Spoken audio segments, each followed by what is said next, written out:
क्या कहेंगे सर आप, ये जो सारी बातें हो रही हैं सब अधिकारियों का हाथ है? सारा अधिकारियों का ही इसमें हाथ है।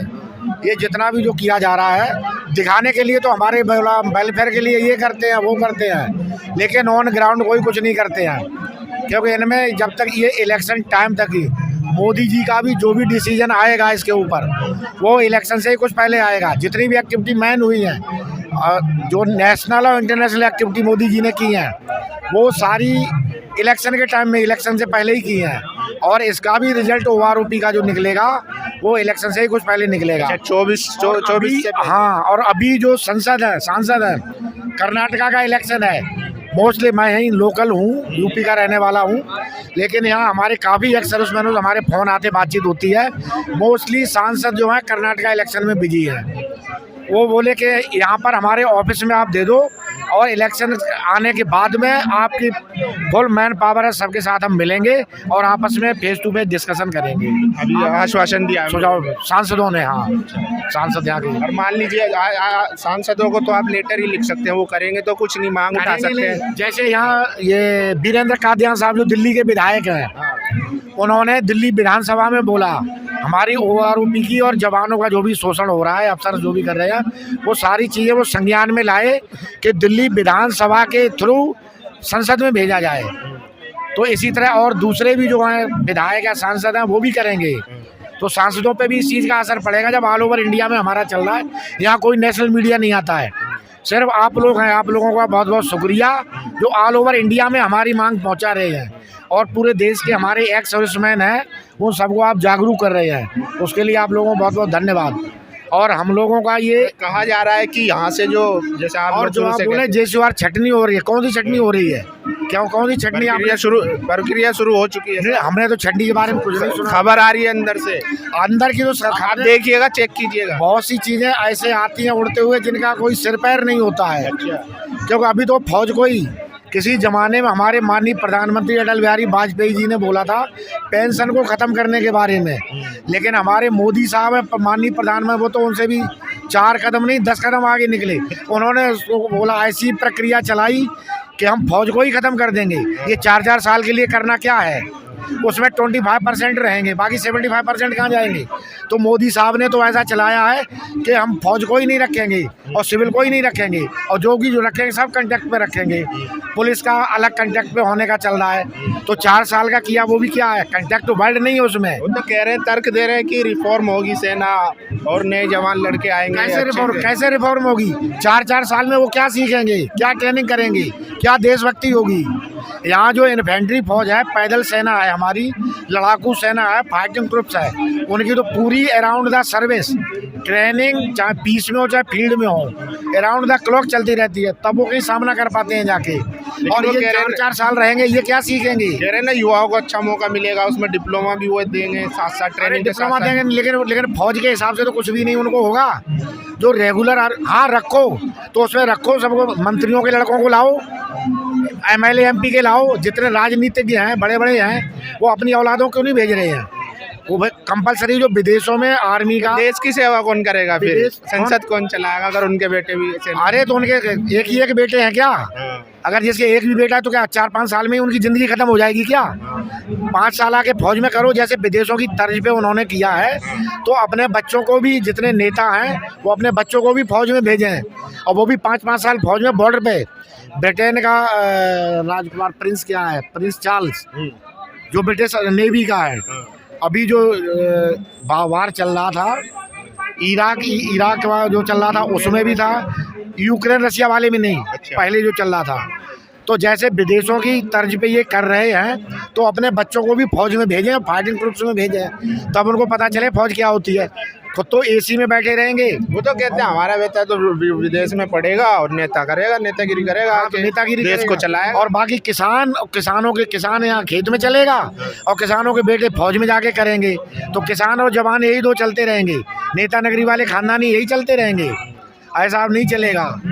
आने वाले टाइम में अभी बहुत कुछ चेंज होने वाला है। बीजेपी के कुछ नेता थे, जब ये अग्निपथ आया था, मामला उठा था, तमाम विरोध हुआ था, तो उन्होंने तब भी कहा था कि जो जवान रिटायर होकर आएगा 4 साल बाद, तो उसको हम अपने बाहर गार्ड की नौकरी देंगे, बेरोजगार नहीं घूमने देंगे। हाँ, तो उनको शर्म नहीं आती है? उनको शर्म नहीं, एक देश के फौजी का स्वाभिमान और क्या उसकी इज्जत वैल्यू होती है। उनको ये नालायक प्रवृत्ति के और नैरो माइंडेड लोग उनको एक उसकी चौकीदार की नौकरी देंगे उनको, और उनको शिक्षा देने वाले या उनको जो सलाहकार हैं वो सब एक से क्या मंदबुद्धि वाले सारे बैठे हुए हैं कि यहाँ फौज में 4 साल कराओगे उसके बाद अपने चौकीदार लगाओगे।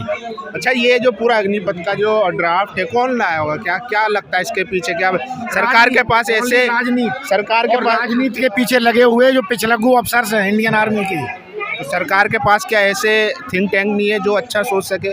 सरकार के पास थिंक टैंक नहीं, सरकार के पास सिर्फ हुक्का भरने वाले हैं। अच्छा, सर थिंक टैंक में कुछ नहीं है, वहाँ सब अपने अपने राजनीति में हैं या जो ब्यूरोक्रेट्स हैं वो सब अपने फर्दर प्रमोशन के लिए, या जैसे कि उनको विदेशों में एम्बेसी मिल जाएगी, कहीं विदेशों में राजदूत मिल जाएगा, या कहीं से किसी प्रदेश का जहाँ का होगा या उसके नियर अबाउट का वहाँ का फिर कोई MP MLA बन जाएगा और बढ़ते बढ़ते फिर केंद्र सरकार में आ जाएगा।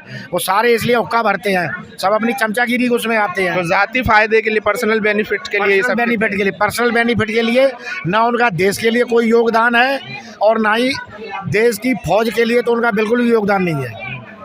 तो आप क्या करेंगे सर 30 तारीख को जो आपने कॉल दिया है कि सारे सांसदों को ज्ञापन देंगे, अगर उसके बाद भी कोई हल नहीं निकलता? निकलेगा, हल जरूर निकलेगा, क्योंकि यहाँ दिल्ली के एक विधानसभा के MLA वीरेंद्र कादियान साहब, उन्होंने दिल्ली विधानसभा के थ्रू संसद में भेजा है।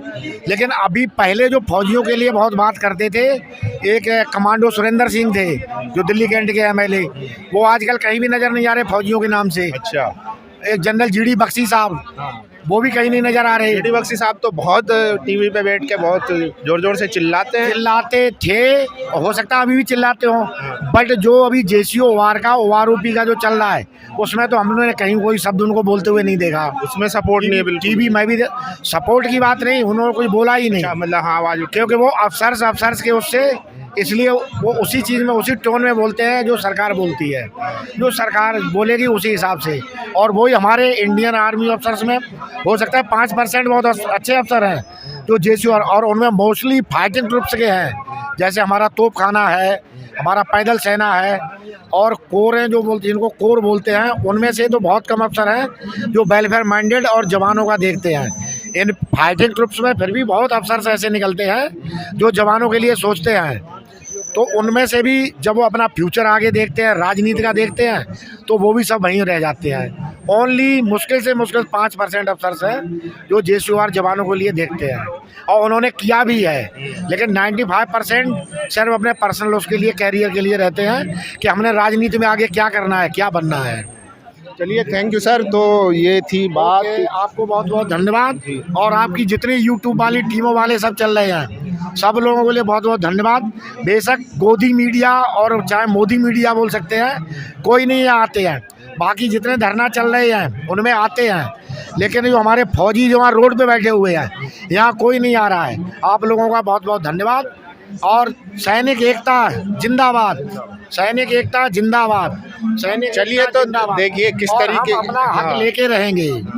देखिए किस तरीके से जो अधिकारी होते हैं या नेता होते हैं वो पॉलिसीज़ बनाते हैं, लेकिन अपने बेटे को वो सेना में नहीं भेजते, अपने बेटे को विदेश में पढ़ाते हैं और वो कहते हैं कि हम जो है देश की सेवा करवाएंगे, यानी कि नेता बनाएंगे। जो मलाई खाने वाली पद हैं वो वहाँ पर वो बैठेंगे। देश वालों उनको बच्चों को बोले सरकारी स्कूलों में पढ़ाओ, सरकार देश में तो बच्चे हैं उनको सरकारी में पढ़ाओ, और अपने बच्चों को सीधा विदेश में भेजेंगे।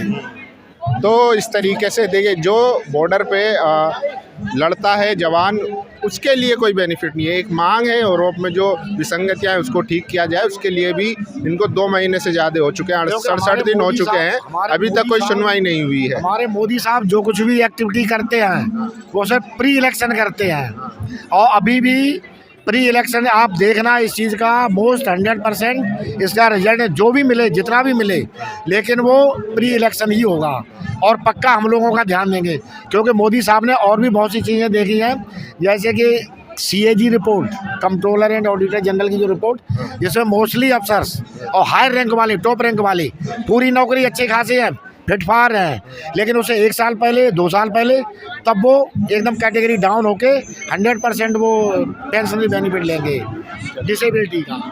Thank you sir. Thank you very much.